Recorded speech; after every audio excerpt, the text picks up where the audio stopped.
Assalamualaikum warahmatullahi wabarakatuh. Bismillahirrahmanirrahim. Tabarakalladzi nazzala al-furqana ala 'abdihi liyakuna lil 'alamina nadhira. Allahumma shalli wa sallim ala sayyidina Maulana Muhammadin wa ala alihi wa sahbihi asma'in amma ba'du. Yang sangat saya hormati Rektor Tribakti Kiai Haji Abdul Kafabi, semua keluarga Lirboyo, semua yang hadir yang saya hormati. Ini tadi saya diajari doa maksa Tuhan. Saya punya sanad yang mungkin lebih keren. Jadi ada seorang Arabi berdoa di Raudhah. Ya Allah, jika Engkau jadikan orang soleh, maka yang senang adalah kekasih-Mu. Jika Engkau menjadikan saya orang fasik, maka yang senang musuh-Mu, yaitu iblis. Tinggal jenengan mau nyenangkan kekasih-Mu apa musuh-Mu.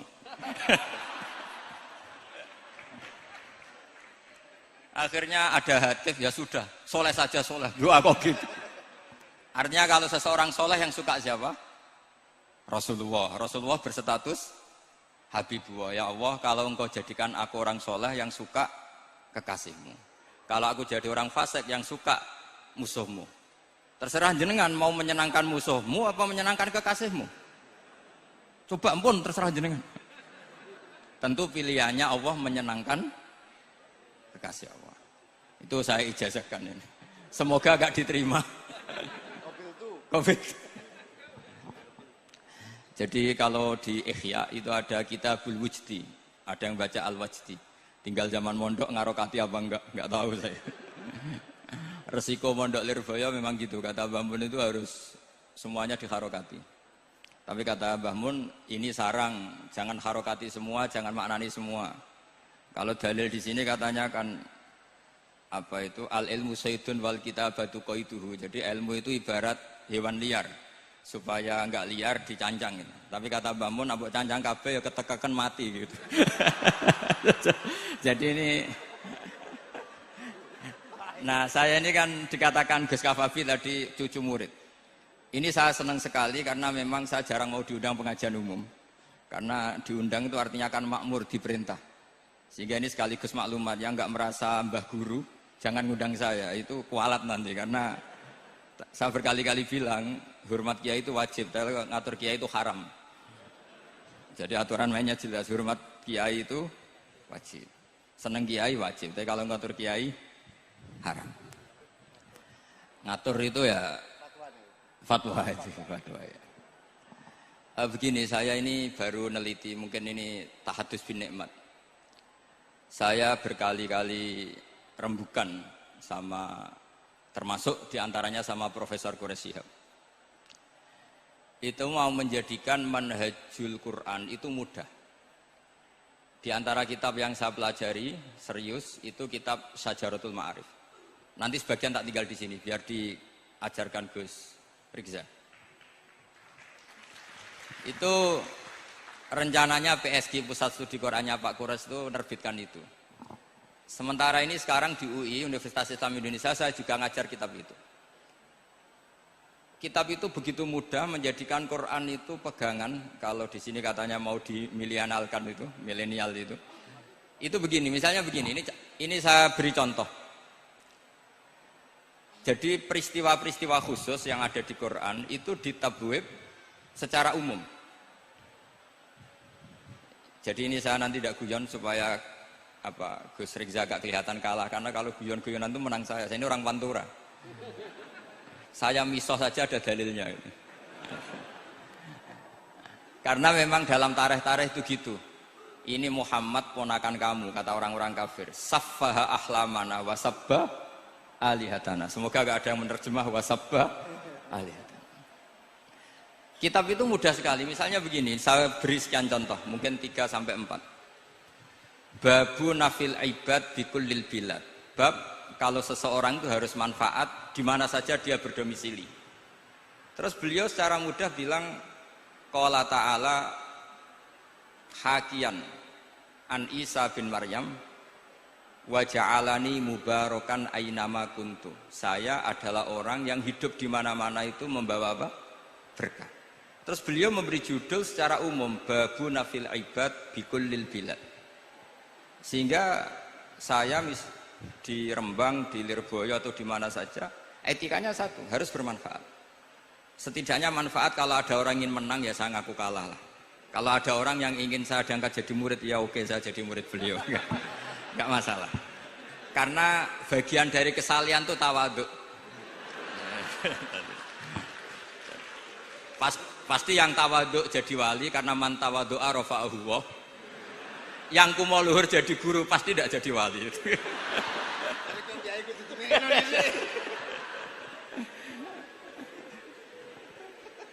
Terus ada bab yang sesuai dalam konteks Indonesia. Itu juga dibabkan umum, babu saddid dzara'i. Bab menutup pintu potensi-potensi yang enggak baik. Terus beliau mengutip qala ta'ala wala tasubbul ladzina yad'una min dunillahi fayasubbullaha adwam bighairi ilm. Jadi dulu para sahabat saking semangatnya berislam, itu saking semangatnya itu sering bilang jancuk Lata, jancuk Uzza. Jadi ini tidak jauh-jauh dari Misah karena memang sudah dicap cangkem elek tadi. Terus mereka tanya, lalu kalau Tuhan saya jancuk, bahayanya jancuk juga Tuhan kamu. Akhirnya Allah bilang gini, Muhammad, umatmu kandhani aja misoi brolo, kurbane aku. Makanya terusannya ayat fayasubbuha adwam bi khairi. Dan itu oleh Syekh Izzuddin bin Abdissalam yang dikenal sebagai Sultanul Aulia itu dibabkan mudah sekali. Babu saddid dzara'i. Jadi kalau kamu ingin Allah tidak dipisoi, Islam tidak disakiti, kamu jangan menyakiti agama lain. Itu bagian dari mencintai Islam. Jangan kira kita hormat sama agama lain karena ikrar, tidak, itu bagian dari mencintai Islam. Terus mengutip sekian hadis, la yasubbur rajulu abahu. Sebagian riwayat la yal'anur rajulu abahu. Ada yang baca layal ani, terserah lah. Kalau nahia layal an sapa rajulu, terserah itu. Apa khobar bimanal amri, apa bacanya layal an itu bisa dipasul masail nanti itu. Jangan sampai seseorang tuh misoi bapaknya. Kata para sahabat, wa kaifa yasubbur rajul abahu. Bagaimana mungkin seseorang misoi bapaknya sendiri? Terus kata Rasulullah, yasubbu abar rajuli fayasubbu abah. Wa yasubbu ummar rajuli fayasubbu ummah. Dia misoi bapaknya orang lain kemudian dibalas bapaknya dipisah. Ini penting saya utarakan. Jadi mudah sekali. Terus dibabkan di bab umum itu babu saddid dzara'i. Sehingga peristiwa yang khususiyah ini menjadi bisa ditarik kesimpulan secara umum dan Quran maupun hadis mengawal kita ila yaumil kiamah. Karena kita tidak kehilangan stok untuk memaknai Quran dan hadis dengan cara yang diajarkan Syekh Izzuddin bin Abdissalam yang kita kenal beliau termasuk Sultanul Ulama. Contoh ketiga ini yang paling penting dan itu saya sering utarakan. Beliau bikin judul la yutrakul haqqu li ajlil batil. Kebenaran tidak boleh ditinggalkan hanya karena banyak kebatilan. Uniknya apa? Beliau pakai dalil, saya yakin seorang dokter Riza pun nggak terlintas kalau itu ada. Meskipun bikin rumus istihad tadi yang nggak ada kembarannya tadi. Karena ulama yang waras ya nggak ingin ngembari rumus seperti itu. Memang nggak perlu dikembarin, apalagi dosen-dosen tribakti itu nggak suka. Ini padune ra kuat gaji kan gitu. Itu kan dalih ya, dalih supaya ngirit ya. Wes mulang gak arep-arep gaji barokah gitu. Itu mesti kong kali kong sama bendara ya. Karo yayasan itu. Itu ada judul la yutrakul haqqu li ajlil batil. Itu uniknya beliau hanya dalil inna sofa wal marwata min sya'airillah faman hajjal baita wa atamara fala junaha alaihi ayyat tawafa bihima. Sofa dan Marwah itu hakikatnya adalah min syairillah, termasuk syiar-syiarnya Allah. Maka siapa yang haji maupun umroh enggak apa-apa. Allah dalam bahasakan itu enggak apa-apa, fala junah enggak apa-apa, terus saja tawaf di situ. Memang dalam bahasa Quran enggak bahasa sa'i tapi pakai bahasa tawaf, ayat tawafa bihima. Kata Syekh Izzuddin bin Abdissalam, di sofa ini ada Isaf nama berhala, di Marwah ada Nailah juga nama berhala. Yang orang-orang jahiliyah dulu ini menyembah dua berhala ini. Karena ada berhala mereka merasa risih kalau ibadah ritual tauhid di situ. Tapi kata Allah, teruskan saja kamu tawaf di situ atau sa'i di situ. Artinya apa? Kebenaran tetap diperintahkan meskipun ada kebatilan. Jadi gampang sekali. Terus beliau bikin judul la yutrakul haqqu li ajlil batil. Barang hak itu tidak boleh ditinggalkan karena barang batil. Saya di mana-mana kalau boleh dikatakan fatwa. Kalau ada orang mati karena narkoba atau karena mendem atau karena koplo atau karena oplosan, itu kita sebagai kiai datang saja. Tapi tidak harus kiai yang top-top kayak Gus Rizal, salah satu kiai datang. Karena sekali kita tidak datang, mereka akan menciptakan tradisi baru dalam penguburan. Kiai ratekong, soleh-soleh ratekong, dipendem ala mereka. Didekno ambek diminumi arak. Sehingga kita datang ini karena apa? Sebetulnya demi melaksanakan syariat Islam, memperlakukan janazatul muslim. Kita kelola secara Islam. Meskipun mangkel, kita mangkel, wong mati kok oplosan. Mati-mati pas sujud kan keren. Atau mati karena gaji terlambat kan keren. Ini mati kok. Atau mati karena miskin telat apa? Gaji kan keren, tirakat lah qanaah. Nah. Betul, ini mas-mas kalau yang mencintai Bapak tidak kesampaian, syahid cinta itu juga syahid. Asal tidak pernah lihat, tidak pernah SMS. Ngempet tok itu kalau mati itu syahid. Tapi syaratnya nggak ngelihat, nggak nge-SMS, nggak WA. Pokoknya seperti itu. Nah, ini penting saya utarakan. Saya pernah diundang salah satu acara akad nikah. Itu yang undang itu nanggap ketoprak. Gus nanti ada ketoprak di rumah saya, tapi jangan nggak usah lihat itu. Tapi jam 9 ngakatkan anak saya. Ya saya datang. Pas itu memang nggak ada udzur saya datang. Itu sudah ada biduannya banyak di situ. Kenapa saya datang? Pikiran saya tadi. Kalau kiai tidak menyaksikan akad nikah, nanti mereka bisa bikin cara akad dengan cara mereka sendiri. Sehingga takbir-takbir yang di fikih, misalnya walimatul ursi itu kalau ada ikhtilatur rijal wan nisa haram hadir, itu nggak pernah dilakukan oleh guru-guru kita. Setahu saya Mbah Mun, bapak saya, guru-guru kita, meskipun ada ikhtilatur rijal wan nisa, mereka kalau ada walimatul ursi asal tidak ada uzur itu datang. Karena la yutrakul haqqu li ajlil batil. Padahal jelas di Bajuri, di Anatut Talibin, jika hunaka muharramun harumal khudur. Entah kalau Gus Rizal baca khurrimal khudur atau harumal khudur, tidak tahu saya, ini kan bisa debat ini. Karena saya santri sarang, jadi kalau baca 2 kali harumal khudur atau khurrimal khudur. Tapi kalau yang santri sini mau tidak mau ya anut harokatnya guru tadi. Resikonya nurut itu harus ikut haruma apa khurrima. Kalau saya karena enggak dimaknani, jadi ya bingung. Maksudnya bingung milih, saking banyaknya ilmu. Bukan bingung karena goblok, bukan.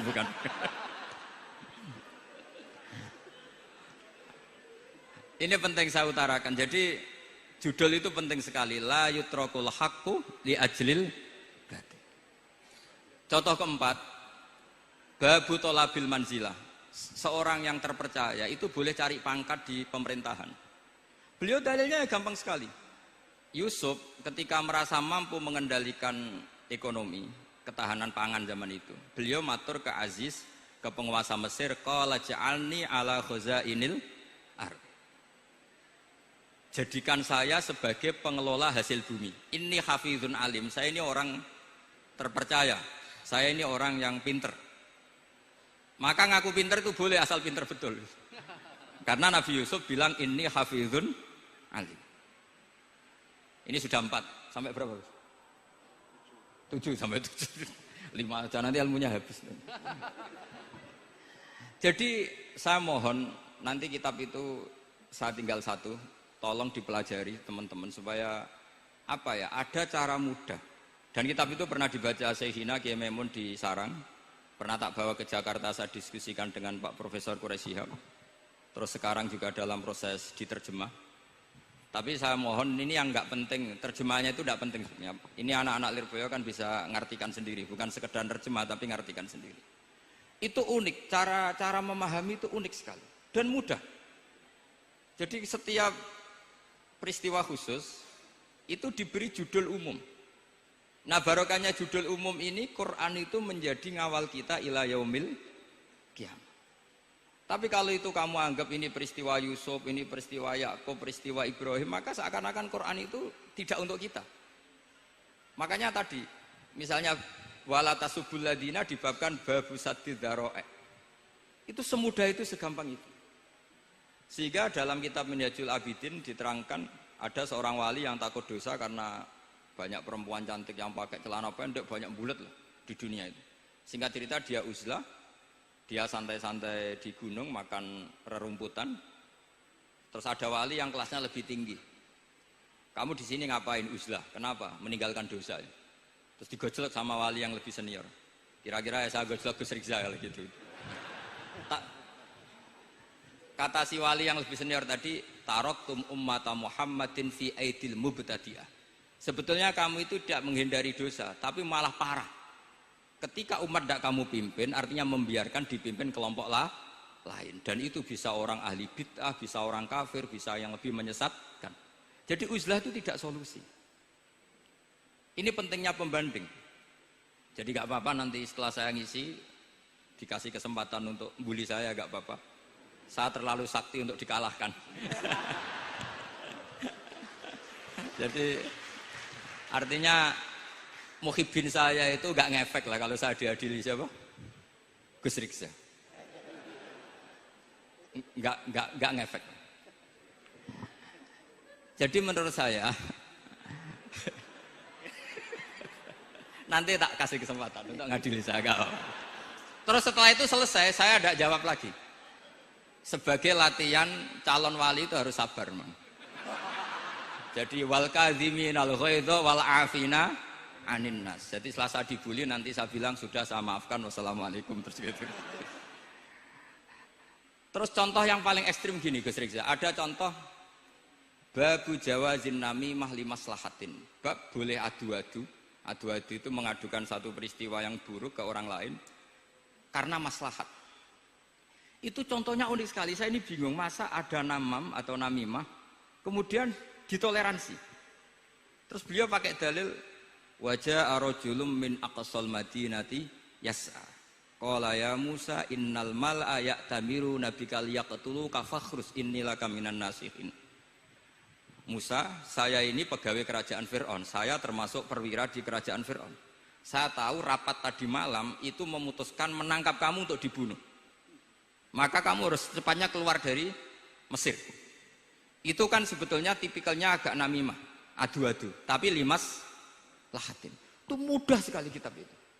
Jadi saya mohon anak-anak Tribakti yang mau mengkaji Quran ingin alim pakai kitab itu. Saya jamin kalau khatam pasti alim. Khatam paham maksudnya. Daripada sampean pakai metode usul fikih itu keruwetan karena selain judulnya sudah ruwet. Lubul usul itu sudah ruwet. Dulu saya ngaji di sarang itu semua satu kelas itu semuanya dapat 4 terus. Kecuali saya tidak dapat nilai karena gurunya bingung biji. Tidak tahu bingungnya itu karena dianggap terlalu alim atau terlalu goblok, tidak tahu saya. Yang jelas usul fikih saya itu nggak ada nilainya. Begini kalau dalam usul fikih kan begini.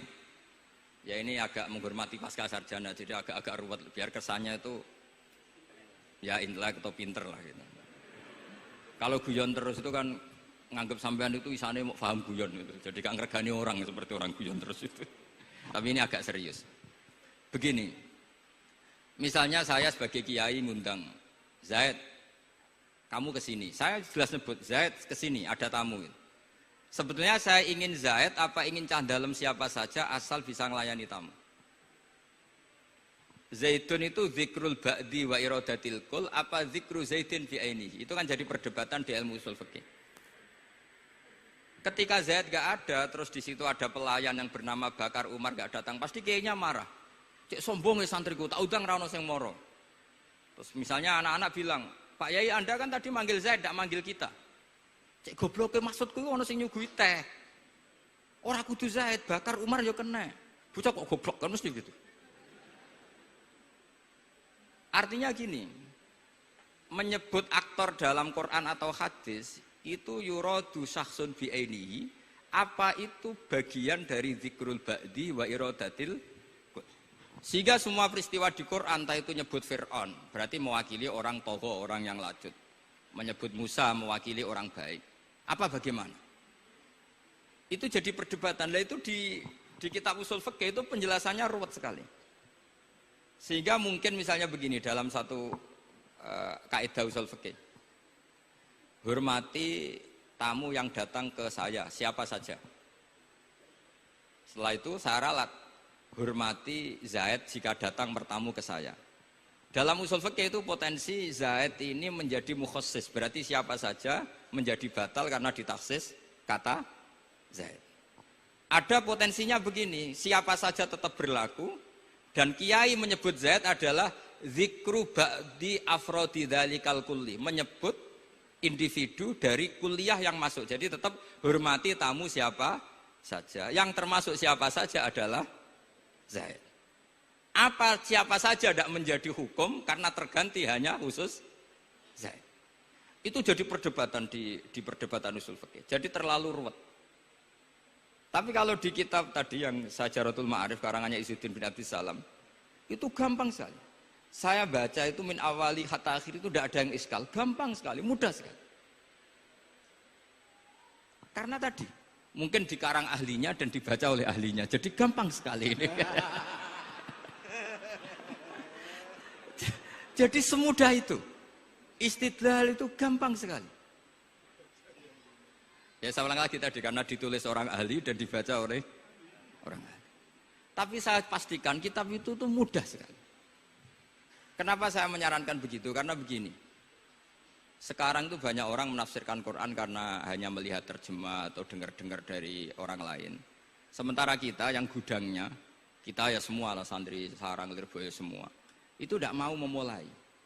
Andai kan kita mau memulai, maka kita akan tahu apakah zikrus syekh itu menjadi takyin, harus itu, atau zikrus syekh itu zikrul ba'di wa iradatil qul. Saya beri contoh masalah hukum fikih. Karena ini bidang saya. Saya dulu ketika muda sering makili Anwar Musyawarah di Lirboyo. Dulu yang makili Lirboyo Gus Isom.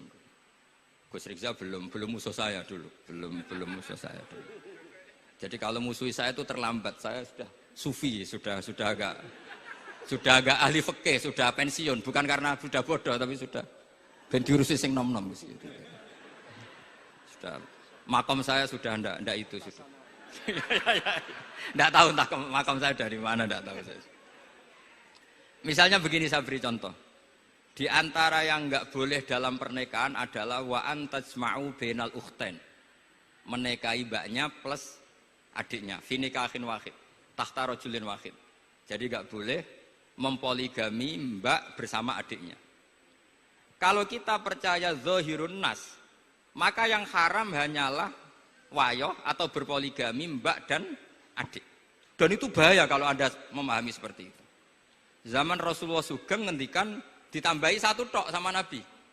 Wala benal mar'ati wa ammatiha wala benal mar'ati wa kholatiha. Itu kalau orang Jawa kan satu, karena bulik dan bude orang Jawa itu sama, dari bapak ya bulik, dari ibu juga bulik. Tapi kalau orang Arab bilang min jihatil ab disebut ammah, min jihatil dikatakan kholah. Nabi zaman Sugeng itu hanya nambah itu tok. Juga agak boleh menikahi ponaan plus buliknya atau menikahi buliknya plus ponaannya. Kemudian oleh ulama fikih ditambahi satu kaidah.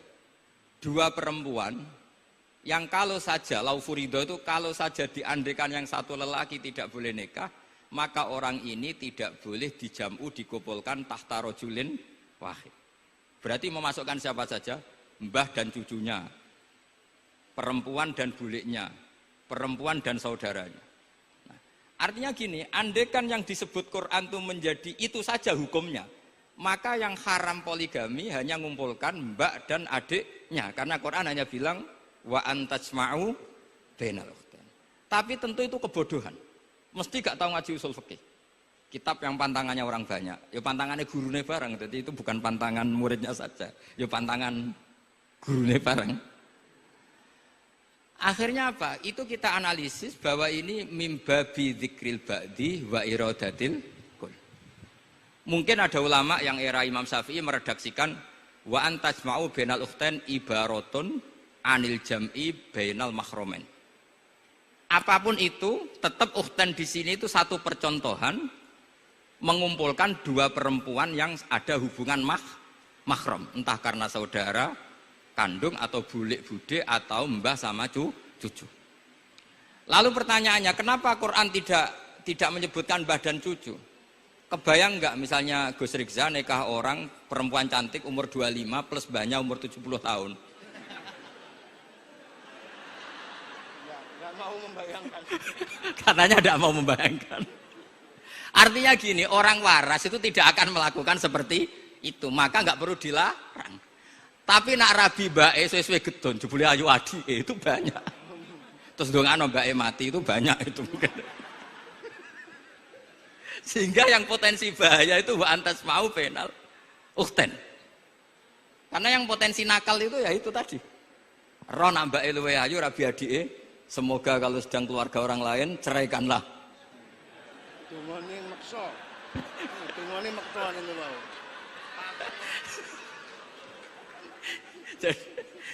Jadi ini penting saya utarakan. Jadi ini serius tapi saya tetap rileks. Jadi mohon dipelajari lah usul fikih. Kalau usul fikih Anda kesulitan, pelajari saja kitab Syajaratul apa? Ma'arif. Nanti kitabnya saya titipkan siapa saja Pak. Insya Allah sampai ke kursi saya. Apa kitab Syajaratul Ma'arif. Itu menurut saya kitab terbaik dalam mempermudah memahami Quran. Ya modelnya begitu. Misalnya tadi babu nafil ibad bikulil bilad. Bab seorang hamba sebaiknya di mana saja bermanfaat. Terus cerita tentang Nabi Isa wa ja'alani mubarakan aina ma kuntu. Saya masih ingat baca kitab supaya Pondok Lirboyo bangga bahwa cucu muridnya alim alama. Jadi ini bagian dari itu. Wong putu muridnya we alim, bangkune murid Lirboyo ora alim, wong putune we alim kan gitu. Jadi kalau sampean ndak alim dosa gede. Saya kata Gus Kafabi kan putu murid, wong putune we alim mosok muridnya gak alim. Awas nak keman gak alim, sini-sini wong. Jadi harus mengkaca putune we alim, apalagi apalagi anak pas.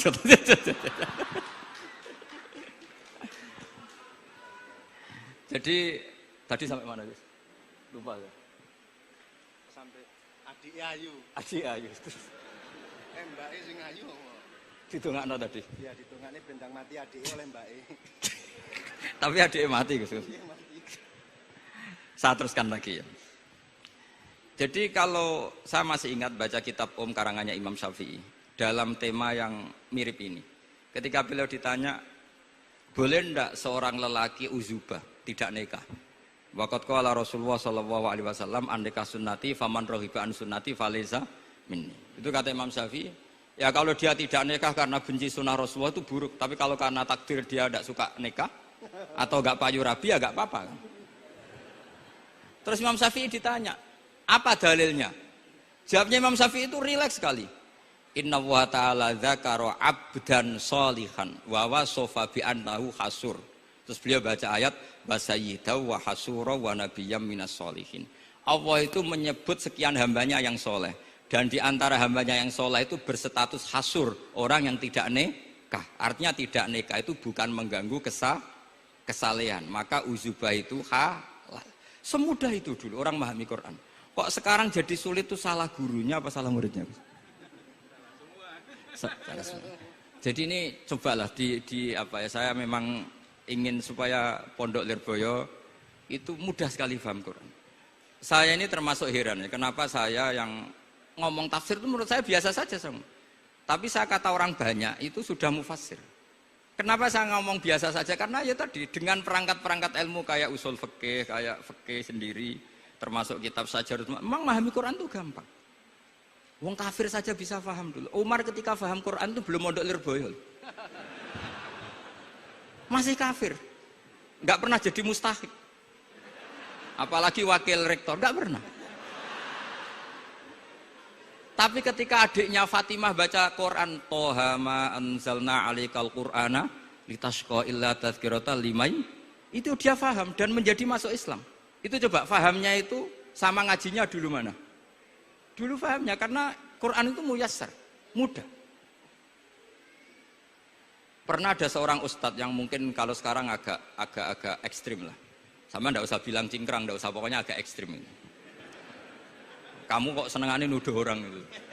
Sampai saya kadang ketularan, saya ini orang baik gak suka nuduh orang. Itu ada orang yang agak ekstrim itu, datang ke Harun ar-Rasyid. Ya Amirul Mukminin gitu.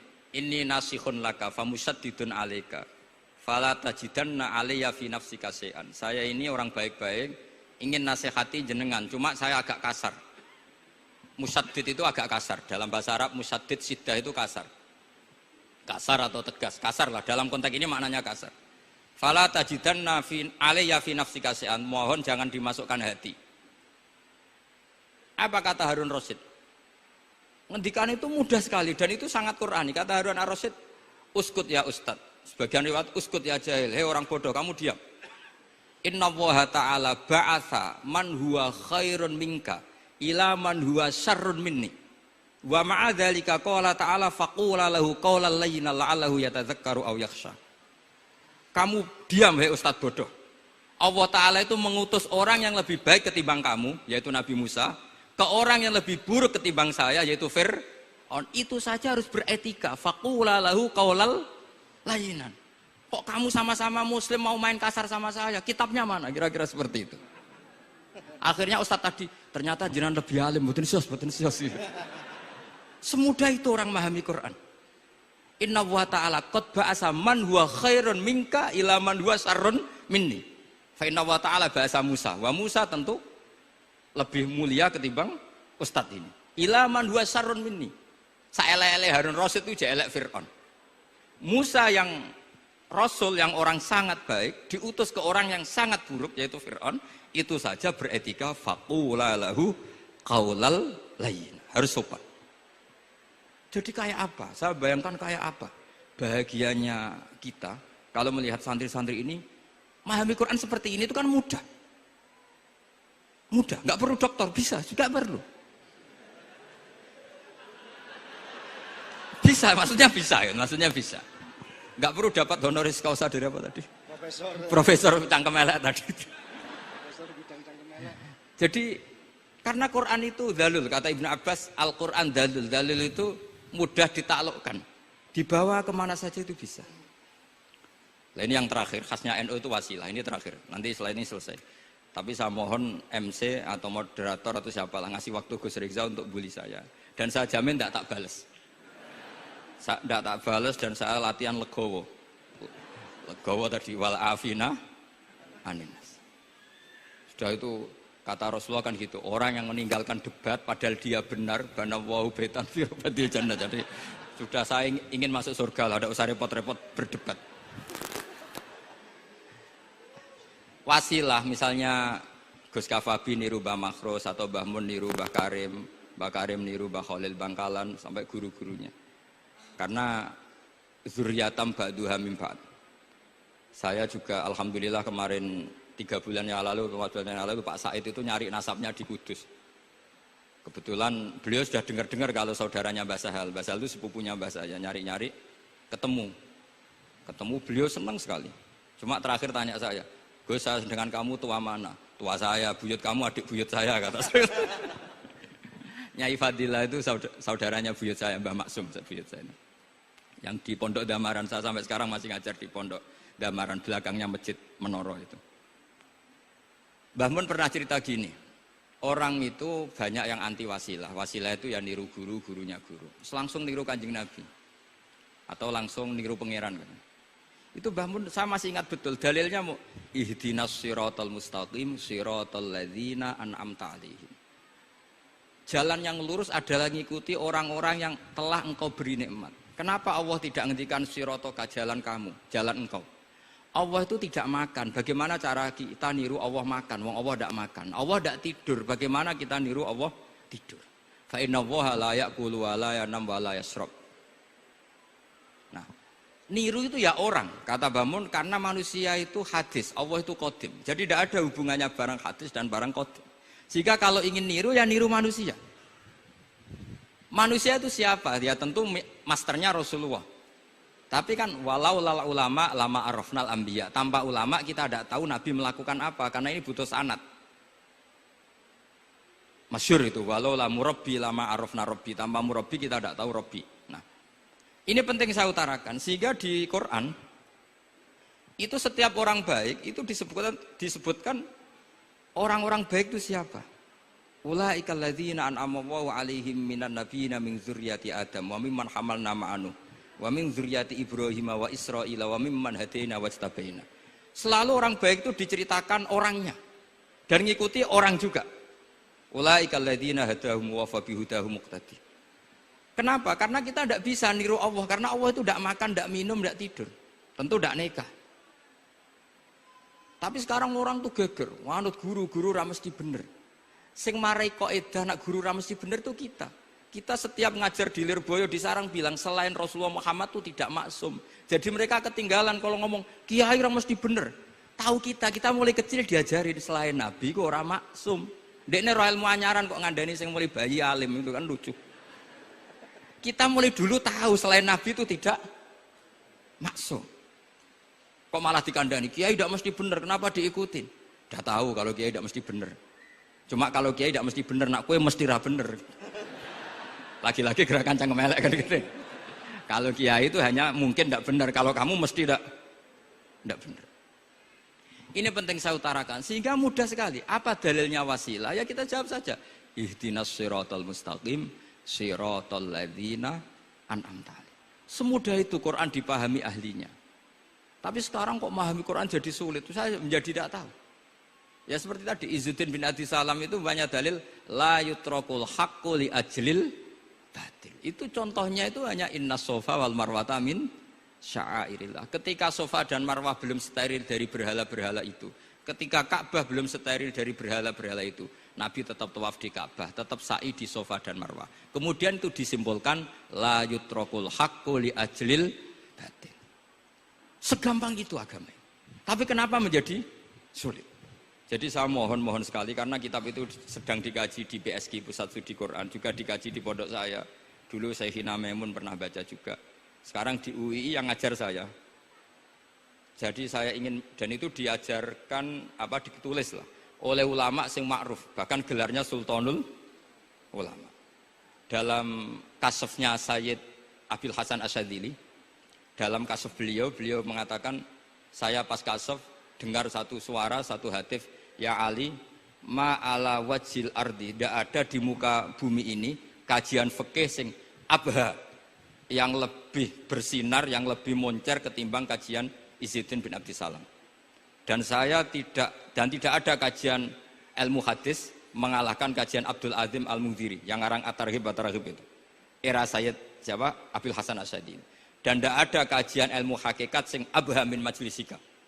Dan alhamdulillah kita punya kitab itu, Qawaidul Ahkam, Syajaratul Ma'arif, Izzuddin bin Abdis Salam. Juga kita punya kitab Abdul Azim Al-Mundhiri karena kita pakai At-Targhib At-Targhib itu mukhtasornya Muslim juga. Dan tentu kita juga punya Abul Hasan Asyadzili karena kita rata-rata ngaji hikam, kita tahu hikam adalah muridnya Abdul Abbas Al-Mursi dan beliau adalah muridnya Abul Hasan Asyadzili. Sehingga kita insya Allah mengalami dzurriyatam ba'duha min ba'd. Baik dzurriyah nasabiyah maupun dzurriyah sababiyah. Kayak saya tadi dikatakan Gus Kawabi putu Lirboyo karena Mbah Mun ngaji di Lirboyo. Dan saya bangga karena bisa bully jenengan semua, nak putune wae alim maupun meneh anake. Mun sepakat iki nak putune wae alim maupun meneh anake. Pun assalamualaikum warahmatullahi wabarakatuh.